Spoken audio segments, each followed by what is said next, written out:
Welcome to the Vibrant Health Show. Today we're going to talk about estrogen dominance, which is really important because I think a lot of people kind of villainize estrogen and we just assume it's a bad thing all the time. But there's so many wonderful benefits to estrogen that we absolutely need. But when it becomes too dominant or in the wrong ratios, or you're making too much of the wrong kind, yes, it does pose some risk. And a lot of what we're going to talk about today is that risk is becoming more prevalent for us because the environment that we live in and the lifestyles that we live are tending to make more of those inflammatory estrogens. So just some quick education. When we say the word estrogen, there's actually 9 different types of estrogen. So estrogen is not just one hormone. It is a name describing different hormones and metabolites, all of which have different jobs. Now, some of them are more protective. The more protective estrogen you have, the better that is. Some are more inflammatory and hold more risk. The more of those you have, yes, you are at more risk of some of the things we'll talk about today. So when it comes to estrogen, the main goal that we're looking for is a nice balance. We want the right ratios, and we want a healthy amount of estrogen for the phase of life that we are in, right? That is going to look different if you're a 25-year-old cycling female, if you're in perimenopause, or if you're in menopause. But at any age or phase of life, it is important to have really good estrogen balance for so many reasons. So a lot of what I'm going to talk about today is the risks and things you can do for estrogen dominance, because we see that the most often. But there are also risks that come with estrogen deficiency, especially in postmenopausal women. Not having enough healthy estrogen, that's the key word, can absolutely create things like, here's what estrogen deficiency has been linked to. It's been linked to increased risk of heart disease, which is one of the #1 killers for women over the age of 50. And having too little estrogen can contribute to that. So we need estrogen to protect our heart function and our cardiovascular system. Decreased estrogen has been linked to different cognitive issues, memory decline, even as far as linking it to some potential risks of Alzheimer's and dementia. We need estrogen to help protect our brain. Good, healthy estrogen helps us continue to have a libido at all ages and phases of life, right? That's not something that's supposed to disappear after menopause, as long as you have good, healthy balance of hormones. Estrogen is amazing for bone health. You talk about osteoporosis, osteopenia, and everyone's taking calcium. There's probably crap in your calcium. It's probably not even doing anything good for you. Forget the calcium, optimize your estrogen and your vitamin D levels, and that's your key to healthy, strong bones. But we just forget about estrogen, especially postmenopausally, and in women who haven't had like a hysterectomy or something to make them think they need hormone support. They forget about that. And that's why those things like osteoporosis and osteopenia, heart disease, low libido, all of those things happen more frequently because we're not properly balancing our estrogens. So we want estrogen. We want healthy estrogen. I'm going to teach you ways that you can continue to have good amounts of estrogen throughout your whole life. But we also don't want too many, and we don't want the wrong types of estrogen. Now, one of the things I'm going to talk about today is proper testing for estrogens, because if you were just to go and do a blood draw, they're probably only testing 2 kinds of your estrogen. And remember, I said there's up to 9 things we need to test for. And if you're only checking 2, you're going to get a really false sense of what's going on internally in the environment. And if you've only ever checked your hormones through blood, you've never seen the pathways that I'm going to talk so much about today, because again, estrogen's not the problem. Estrogen going down the wrong pathways and causing too much inflammation, that's the problem. And that's the issue that can lead to some of the things we know can happen when we have too much estrogen, like certain cancers, endometriosis, fibroids, those types of things. Those are all triggered by having too much of your inflammatory estrogens. So no, we don't want no estrogen. Estrogen is not, the villain, but we want to make sure it's well balanced and well tested for. So I want to go over quickly a list of symptoms if you have an estrogen dominance. Now, I was laughing to myself as I was going through this list, and I was writing it down because it's quite a long list. But as I'm going through it, I'm like, man, this is almost the exact same list as anything else I've ever taught you, right? I do these shows every week. I always give you like a common symptoms of, and guess what? They almost always have fatigue, depression, weight gain. Like there's some really common things that you're going to see come up over and over again on these lists. So we use symptom lists more as an indication of do I think this is something I should investigate, right? The symptom list is not diagnostic. If you have all of these, it may or may not be estrogen dominance. If you have none of these, that doesn't mean you don't have estrogen dominance, but it's a way to get you thinking like, oh, I do have a few of these issues I should probably investigate further. But when it comes to estrogen, there are 2 or 3 of these that are pretty unique to estrogen. So I'm going to touch on those as well. So let me just read you the list. I'm going to have to read this one because it's longer than most. The first one that's a little bit different is, yes, weight gain, but typically if it's an estrogen dominant weight gain, it happens more around the lower body and hips versus like a cortisol weight gain or a gut bacteria weight gain normally is more in the midsection and belly. So the lower body, more so around the hips and the pelvis, if you're having weight gain in that area, or even just an increase in like cellulite or fat deposits in that area, that can be linked to estrogen definitely. Menstrual problems and PMS, specifically really heavy or painful periods, or having a pretty dramatic shift in your mood or your personality around your cycle, that is pretty classic for an estrogen dominance. So if it's really bad, really severe PMS, I would be thinking we need to investigate what's going on with those estrogens. Fibrocystic breasts, having really dense breast tissue, is typically stimulated by having too much estrogen in the body over time, and it can create some of that denser tissue in the breast, which is a risk factor, right, for future instances of breast cancer and those types of things. So really wanting to make sure we're clearing those estrogen pathways if we have denser breast tissue. Fibroids and endometriosis, estrogen is almost always in some capacity at the root of the development of fibroids and endometriosis. I shared in my last video that I had a woman once on Instagram be like, there's no known cause of endometriosis. You can't say that. I was like, okay, there's not one singular known cause of endometriosis, but there are many very well documented things that contribute. And estrogen dominance in particular, I'm going to show you on a Dutch test, there are 2 specific types of estrogen metabolites that have been well documented to potentially lead to endometriosis. So yeah, I fully believe there is always a cause. There is a cause of everything. Sometimes our more medical community or mainstream media just hasn't presented it to you yet, but there is a cause and there is a reason for everything. And with endometriosis, estrogen pathways are, in my opinion, the most important thing to investigate first if that's going on. Low libido, this is a big one for estrogen. Too much estrogen paired with too little progesterone. We'll talk about those ratios. Will squash your libido faster than anything else. For a woman, for a man, it's more testosterone. For a woman, it's your estrogen progesterone ratios when it comes to having a healthy sex drive. Depression and anxiety, but I feel like that goes with any hormone imbalance, any direction, you're going to get some type of mood changes with that. So really the specifics with estrogen is having major changes around your cycle or around times that your estrogen is naturally increasing, like that week right before your cycle. Acne, specifically cystic acne when it comes to estrogen. So if you get really deep or painful acne, if there's a lot of redness and irritation around the area with the acne breakouts, those tend to be more estrogen type of a pattern versus some other ones could be more testosterone related. There's some androgen pathways that can create that, but that deep cystic acne, estrogen dominance is a big thing I would look at for that. And then constipation is not only a symptom of estrogen dominance, but as you're about to learn, also a big cause. If we are not eliminating and processing estrogens, it is going to cause them to build up in the body. And a buildup of estrogen over time that gets stored in the tissues creates massive inflammation, can create, like we just talked about, fibroids, endometriosis, but it's also been linked to many autoimmune conditions. You know, there's many, many estrogen positive cancers out there, and they are all on the rise because of this.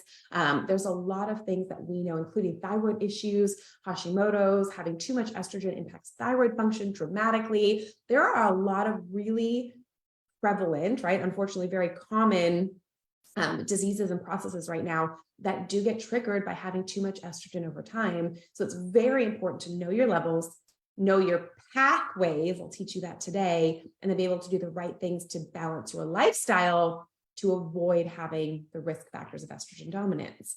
Now, here's my boil it all down to one simple statement. Here is what estrogen dominance is caused by. I believe it's one problem. There is one main cause, but then you have to figure out from there what in your lifestyle has created that. But estrogen dominance is always a detox problem.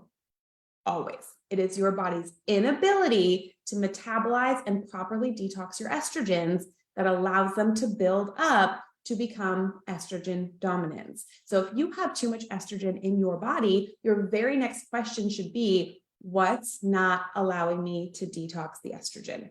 Bottom line, that is estrogen dominance is a detox problem. That's the cause. Now, there are many contributing factors. So many that are because of our modern lifestyle, right? There's a reason why estrogen dominance in cancer is on the rise. We are surrounded by things that create this problem. So today, I love giving you high-level education on testing and pathways, and I also love giving you really simple, practical application that you can change today to start improving your health. So when it comes to estrogen dominance, I'm going to do both of those for you. We're going to talk about pathways. I'm going to get sciencey with you. But I'm also going to make sure you have action steps to immediately start taking some toxic burden off your body to help you clear your estrogens. That is the most important thing when we have estrogen dominance. So if we know that estrogen is a detox problem, your body not efficiently detoxing and metabolizing estrogens, let's talk about some of the reasons that can happen. What is slowing down your detox pathways? Now, there are hundreds of potential things that it could be. Today, I'm going to share with you the most common and the things I believe you can get a handle on pretty quickly and be able to make some changes on. So first one, if you're ready, tell me in the comments you're ready, you're watching, you're taking notes. I think this episode in particular is a note taker. I'm going to give you lots of practical application. So here's what we can do. The first thing that is well known to cause an estrogen dominance, or even if it's not a dominance, an imbalance in the ratios of our estrogens, is called xenoestrogens. Tell me in the comments if you've heard that word before. Do you know what that means? If you know what xenoestrogens are, tell me. I would love to know. Just, has this been talked to you about before with you? Is this new information? So xenoestrogens are fake estrogens. They mimic estrogen. They're typically from different sources. I'll tell you all about those in just a second, but they act as estrogen in the body, but they're not recognized as healthy estrogens, and they clog up our estrogen detox pathways. So if these xenoestrogens, these fake estrogens, these estrogen mimickers are clogging up our detox pathways, how's the body going to be able to filter our own natural estrogen, right? It's taking up too much space. There's no more room for our natural estrogen to go out. Then it builds up and builds up and builds up and builds up. Plus these xenoestrogens get stuck in the body. This is probably environmentally the biggest contributing factor for women today. Now, the good news is we have quite a bit of control over these xenoestrogens because they're in products and things that we're using and consuming, and we can change that, right? We can control that. I say this all the time. There's a lot of things you can't control. You can go deep down the rabbit hole of how many toxins we're exposed to every day, but it'll just scare the crap out of you. And a lot of them you can't control, right? You can't control necessarily the air outside or all the things that, depending on your opinion on life, the government is doing, however, conspiracy theory you might be. But there are lots you can control, and those are the ones I want to teach you guys today. So focus on what you can control and don't let what you can't control stress you out. But I did read a very interesting statistic, is that the average woman will use 15 different personal care products in the course of the day, totaling a minimum of 126 ingredients. Right? 126 ingredients. And if you start thinking about your day, your soap, your shampoo, your lotion, your makeup, your toothpaste, if you're doing nails, whatever, think of all the things you use during the day and how many of those add up, because each of them probably have 30 different ingredients in them if you're not using holistic products. So we wonder why we get these slow detox pathways and why we're building estrogen, because we're being bombarded by at least 126 different, typically chemical ingredients every single day, and most of those are xenoestrogens. So xenoestrogens include things like parabens, right? If you're looking at your personal care products, I challenge you, go pick something up that you use all the time. Pick up your shampoo or your lotion, your favorite lotion, and read through the ingredients. I'm going to give you my top 5. Now, there's a ton of really bad ingredients out there, but again, the likelihood you're going to be able to avoid all of them is slim to none, so avoid the ones you can. one being parabens, the other being phthalates, which is actually a pH to spell phthalates. The next one is SLS, sodium lauryl sulfate. Anything that says fragrance. And then my last one, I kind of dialed this down for you guys. Propylene glycol is going to be in a lot of personal care products, but it's also in a lot of food additives, and we'll talk about that in a second. But propylene glycol, ethylene glycol, there's a couple of different names for it, but those would be my big five. So parabens, phthalates, fragrances, SLS, sodium lauryl sulfate, and propylene glycol. Those are the top five. And again, there's tons more. If you're knowledgeable about this subject, we could go all day. This could be an entirely separate conversation. Let's start with those five. And I would bet if you went around to all of your products and you just looked at those five things, you're going to have to throw away majority of your stuff. Now, let me add to that. I don't require you to throw everything away day one, right? I know that's overwhelming and it's expensive. People start freaking out about having to give their stuff away. So my favorite advice to you is if you have a toxic product, one, the things you use every day, I would change those first, right? So if you're brushing your teeth 2 or 3 times a day and you're using it every day, change that first. You're using it the most often. So change the things you use the most often first. And then as things start to run out, let's say your lotion or your favorite perfume or whatever, as they run out, replace them with a natural option. This doesn't have to be grab the garbage bag and do the big dump. It can be if you want it to be, but it doesn't have to be. We want to make slow, steady changes over time, but that's something you have control over. And when it comes to estrogen dominance, but not just estrogen, toxicity, detox-wise, our body's ability to heal itself gets shut down in the presence of those different things. So checking your personal care products and making those changes, that's a simple thing that you can start thinking about and start adding good, healthy products that don't contain those. And there's a lot of websites. This is overwhelming to you. Things like EWG.org, Environmental Working Group. There's several other ones, but you can go and you can write your product in there. Say, I use this brand of lipstick, right? And it'll populate it and it will tell you what harmful ingredients are in there. It'll give it a score if it's good for you or bad for you. So if you're not sure how to read labels, use a tool like that. There's different apps. Go on and just check your favorite products and see what it says. I aim, so if you use the EWG.org, I aim for all of my products to be a 2 or under. They rate them on a toxicity scale of 0 to 10.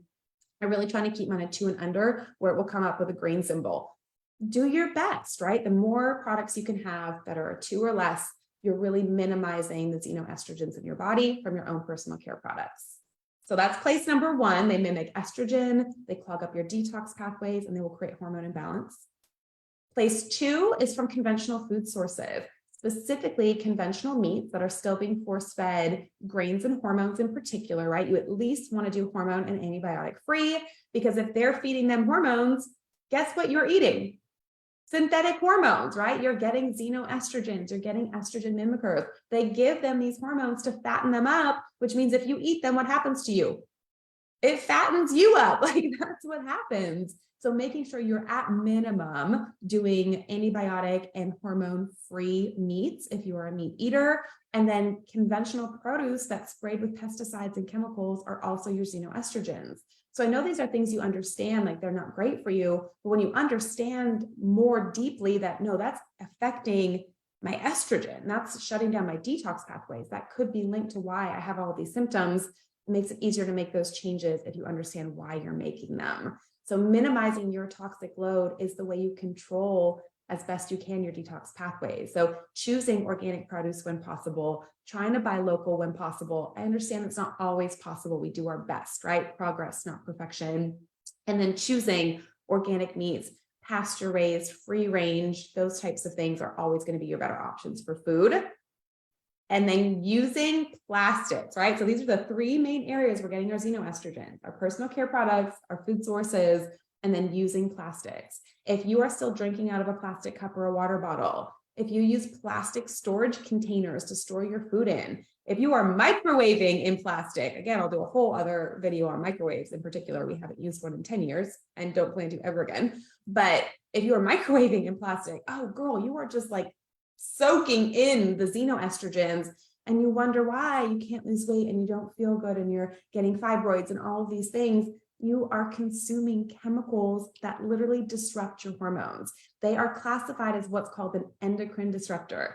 which literally means hormone disruptor, and it's found in your BPA waters, the phthalates in the water bottles as well. So start switching those things over. You can get a pretty cheap just collection of glass Pyrex dishes to store your food in instead. That includes your cooking utensils. Are your spatulas plastic, right? Things you might not be thinking of. Switch those over to stainless steel. And some of these things are not huge investments. You can get a pretty, affordable version of stainless steel cookware, stainless steel utensils, and then glass storage containers. That alone is going to decrease the load of your xenoestrogens, and anybody can start making those changes one at a time, right? Change over your favorite thing, their storage container you use the most often. Start buying one, and then every couple months add another one to your collection. This doesn't have to be overwhelming. I just want you to start somewhere, because those are things that you can control.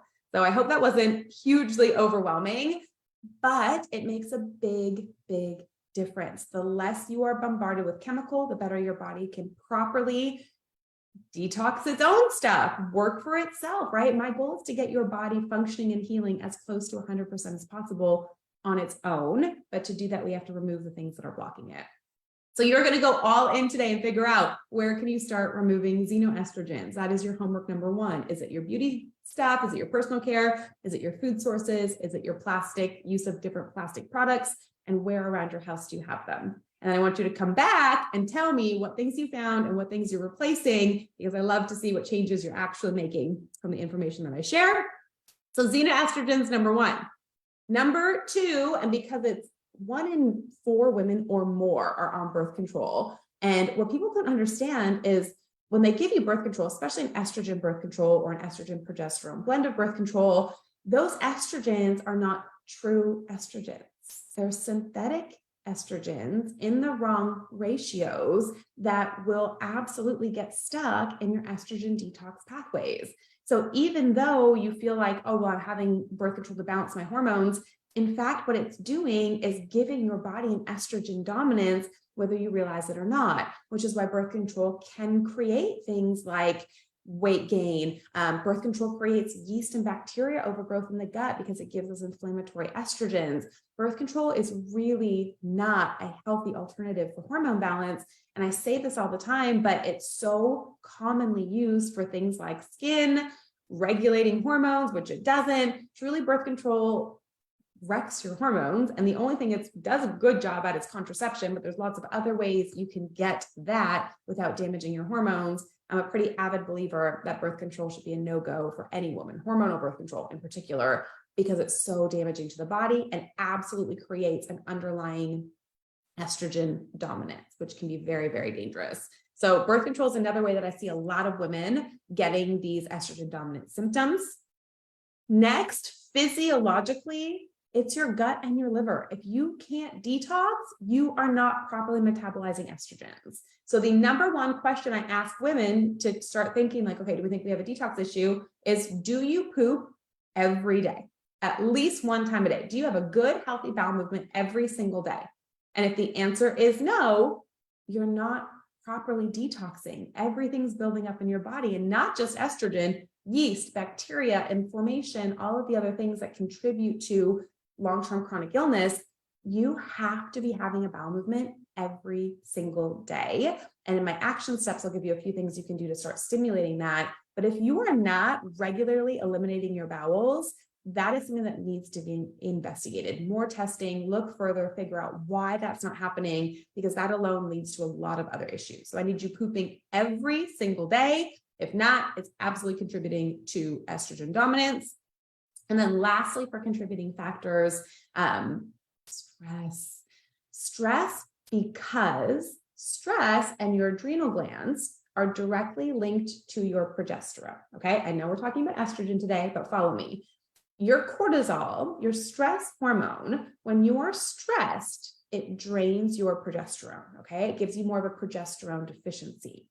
Well, a woman is her healthiest when her estrogen and her progesterone are balanced. Okay. They should be in about the same phase of life, balanced together, which means even if maybe, let's say you had a blood test and said, oh, my estrogen wasn't that high, or it wasn't out of normal range, but your progesterone was deficient, your brain and your body still hears estrogen dominance because compared to your progesterone, you have way more estrogen. So just because someone has told you you don't have an estrogen dominance, you have to look at estrogen in comparison to all of those other hormones. And when stress decreases progesterone, your body starts to feel that estrogen dominance, and it also creates massive inflammation, which kind of makes this a vicious feedback loop, right? Creates more anxiety and depression, creates more stress, putting more strain on your adrenals, creating more of that imbalance between estrogen and progesterone. So learning how to manage your stress response. If you haven't yet implemented a daily, every single day, either breath work or meditation or visualization or journaling practice, there are so many free resources all over the place for these, but stress is probably the thing that is keeping most of you sick, not being able to manage and really control your stress response because it will directly impact your hormones. So when I say about comparing hormones to each other, it is one of the reasons I feel so passionately that women need to check and test their hormones, and not through a simple blood draw. If you do a 1-point simple blood draw, the only things they're probably checking for you is maybe 2 of your 9 estrogens, you're getting a progesterone value, DHEA maybe, and probably testosterone. That's likely the only things they're checking, which means those might look just fine, but you could still have a major hormone imbalance.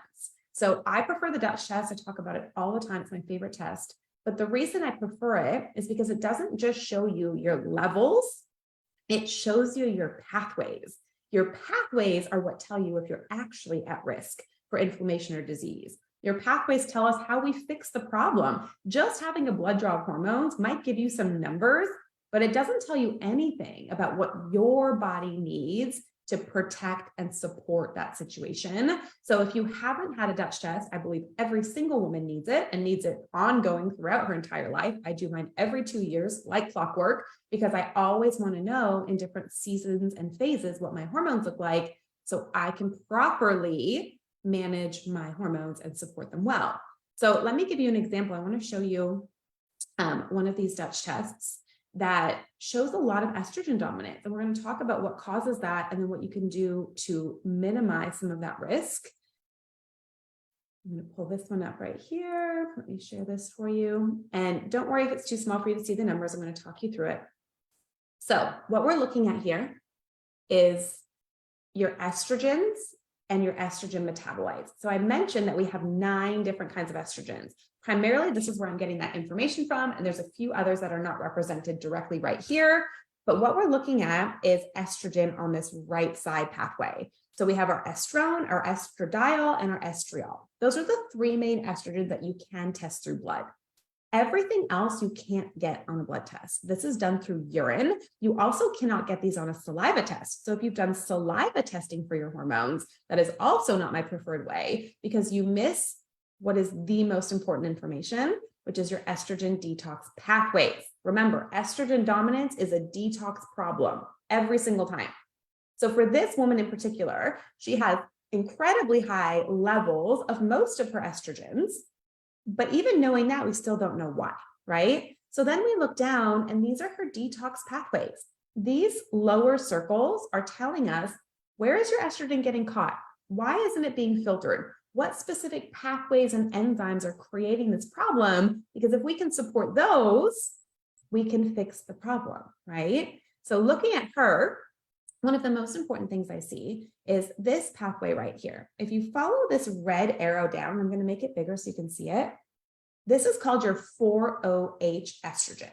This 4-OH estrogen is one of the most inflammatory types of estrogen you can make, which means if you have, there's 2 situations. If you have an estrogen dominance, but your inflammatory estrogens like 4-OH are still low, you're at less risk of having some of those more dangerous things like cancer and endometriosis.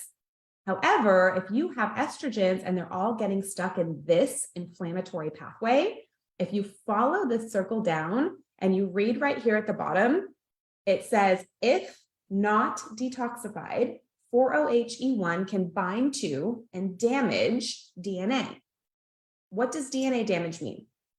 Abnormal cell growth, endometriosis, fibroids, cysts, and potentially cancer. So people saying like, oh, you can't say that that creates that or causes that.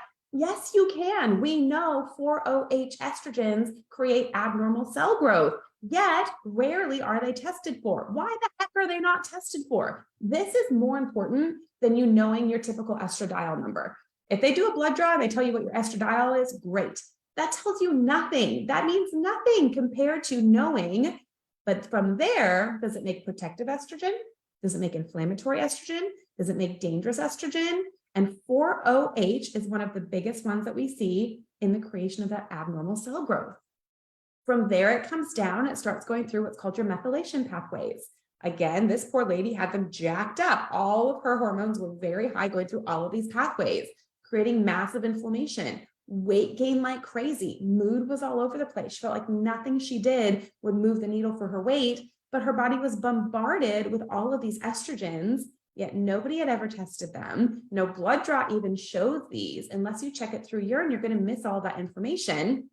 And that will tell you when it comes to estrogen dominance, that information is what you need to know. What pathways aren't working, right? What ratios of estrogens are you making? Because if you have more protective, generally that means you're not at as much risk. If you make more inflammatory estrogen, wouldn't you want to know that about your body, right? Like as a woman, isn't it our right to know anything we can about potential risk factors for cancer and for endometriosis and for autoimmune disease? And there are so many beautiful ways to test for that, specifically through urine, yet rarely is it done. So if you are a woman, you need to properly test your hormones. That was the Dutch test. It's done through urine. It's sent right to your house. It's super easy. We get the results back in a couple of weeks. We review them via telehealth so we can explain exactly what your test shows. It's so simple, yet most women don't even know that's an option. And I believe you deserve to know you have options and you deserve to have all of the information so that you can make your best choice. Now, listen, your choice from that point forward is yours. Some people want to do synthetic hormones because it makes them feel a little bit better. There's a lot of people doing like testosterone pellets and those types of things. I personally am not a fan of any of those because anything that you do that's too forceful or synthetic to the body will have a reaction downstream, okay? You can't pump yourself full a bunch of synthetic hormone and expect your body to know how to properly metabolize that.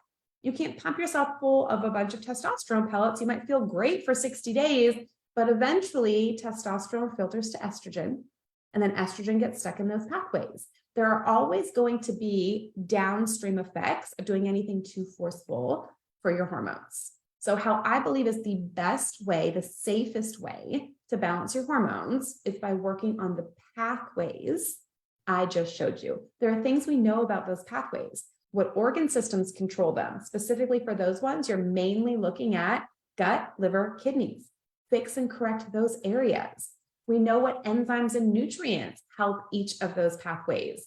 Specific to estrogen detoxification, the things you really want to look for is something that has good methylated B vitamins, things like choline and magnesium, DIM or glutathione are also wonderful. And if you're trying to choose just one thing, if you know you have elevated estrogens and you know that your pathways aren't great, but you're not sure where to start, my absolute favorite thing to start with for estrogen dominance is just a simple grass-fed glandular supplement. So glandulars are from different organ meats like liver and pancreas and heart, but they are chock full of whole food versions, right? Not the synthetic vitamins, but you're getting whole food, magnesium, B vitamins, iron support. You're getting choline. That's amazing for helping you detox your estrogens. Plus, I use it as a general kind of multivitamin anyways, because it has so many good nutrient properties. But that's a wonderful place to start because it has so many of the things you need to help support the pathways that help you detox your estrogens, right? The pathways. And then from there, getting proper recommendations on what you can do specifically for your levels. Yes, that's also important.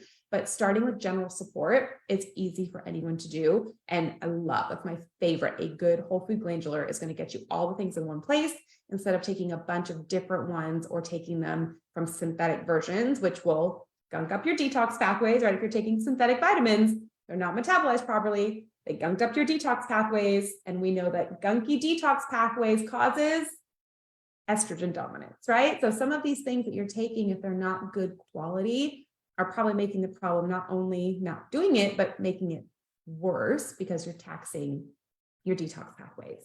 I see a couple of questions. Let me go back and answer any of these for you. Total hysterectomy, yes, yep. Attach, and it attaches to the intestines because the abnormal cell growth goes everywhere. Looking at those specific pathways would be so beautiful. And here's the other thing is, and you probably know this, it was attached to your intestines. Just having the hysterectomy is step one, but if the underlying cause of what was creating the abnormal cell growth is still there, like abnormal estrogens or having those pathways, it can show up other places, right? It's not just isolated to the uterus. So if you haven't checked those, I think that's highly important for you. I love that you did that. Made some big lifestyle changes, grow your own stuff. I was just saying, control what you can control, right? If I can control my food source, beautiful for your body. Yes, great. Okay. So testing is huge. So let's recap. I know that was a lot of information. Hormone testing for every woman. I need like a sign. Like, this is my soapbox. Like hormone testing for every woman. Proper hormone testing through urine over a 24-hour period at the right phase of your cycle, not a 1-point blood draw that your doctor tells you to go get that checks barely anything and says you're fine. You're missing all the information doing it that way. So proper testing, the Dutch test is my favorite. I'll drop a link below for access to that. And it's super easy. You can do it from anywhere. I have women across the world who do it because it's a stable urine sample. We can send it anywhere. We send it to Australia. We're sending it to Kuwait. Like it's easy for any woman to access. So you have options, you have access no matter where you are in the world. So Dutch test is number one. We absolutely need to do that. Now I'm going to give you your estrogen support action steps. Here's what we are going to do as a group together to support our estrogens. Number one, just like we discussed, you're going to start making whatever food changes are within your ability and your budget, right? I want to be realistic. Not everyone can go fully organic, fully grass-fed. I wish our just food system supported that better, but I know it doesn't. So if you can even choose 1 or 2 things that you're going to start prioritizing, I'm going to at least get healthier quality meats, right? Maybe I can't do everything organic, but I'm going to look for a hormone-free, antibiotic-free. I'm going to do my best to change my meat sources over. I would suggest that's your first change. And then after that, once you get comfortable with it, start looking more organic produce, changing things over as you can. But I suggest your meat sources, because they're so full of hormone, that should be your first change. So we're going to make a food change together.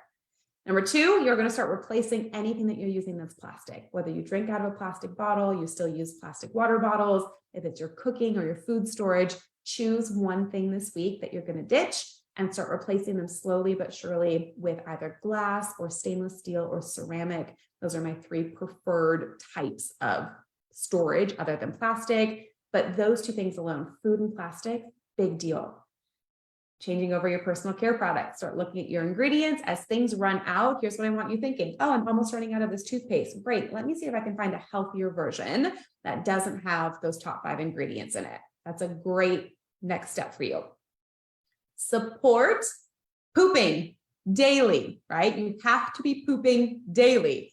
Simple things. If you are not properly hydrated, half your body weight in ounces of water, which most women that I talk to are not getting that alone, up your water intake and the bowels will move better. Make sure you're increasing fiber-rich foods. Most of us don't get enough fiber-rich foods. Doing lots more vegetables, making your plate, 60% vegetables, and then filling your meat sources around there. And if you're doing any healthy grains, but upping your fiber, upping your hydration, and then if needed, adding a good magnesium blend. I prefer a magnesium blend. That way you're getting multiple things. I like things like glycinate, oronate, malate. Those are kind of my 3. And then they normally have a little bit of citrate, which help with bowel movements. But just straight magnesium citrate doesn't always get you any other physical benefits. So I much prefer a blend. I have a magnesium trio that I love. I'll drop that in the comments as well, because it helps with muscle, it helps with sleep, it helps with bowel movements, and just generally helps with mineral balance and energy. So I prefer a blend of magnesium, but that's wonderful for bowel movements. You can also do castor oil packs, super easy to do. You can buy packs online, or you can use an old cotton shirt, or typically better fibers, right? Organic cotton. You can get castor oil. Doing castor oil packs over your belly and your liver gently supports your detox systems, but also will help stimulate more bowel movements. That's something very simple. You can start doing at home right away. And then adding that glandular complex. I believe that glandular complex is great for everybody, but in particular, if you have estrogen dominance, or if you're not getting enough nutrition through your food and you know it, right? If you're like, I don't eat a lot of fiber, I don't like a lot of leafy green vegetables, I'm not eating enough wide variety of things, adding a good glandular complex helps your detox pathways, it supports your liver, and it is chock full of vitamins and minerals. The thing I love most about it is all in one place. You're not taking 5 different things to make up what you need. You're getting it all from one source, which is so much simpler. So if you don't know where to start and you don't really take a whole lot of supplements, I think that is a great starting place for everybody. That's a good foundation. So I'll drop that link below as well. And then getting testing, I can't reiterate that enough. The Dutch test, you need to know what your body needs, right? Your answers might not be the same as mine. You can't compare your journey to somebody else's. You need to know your pathways and your levels. You need to arm yourself with the information so you can make the best choices for your own healing process. So the Dutch test would be a wonderful place to start. I will drop that link below as well. I know that was a lot of information. I say that every time, but I'm hoping I give you guys lots of stuff to think about and implement. And at least one of those things we talked about today, you can start doing immediately. And every step in the right direction gets you closer and closer to vibrant health. So take one thing that I talked about today, implement it into your life, and then slowly but surely you're going to start to see lots of cool changes. So thank you for being with me this week. I really appreciate you guys. We'll be live again next week. If you have questions, drop them in the chat. If you're watching the replay, go ahead and ask questions. I'll come back and check those on a regular basis. So thank you guys so much. I appreciate having you here, and I'll see you next week.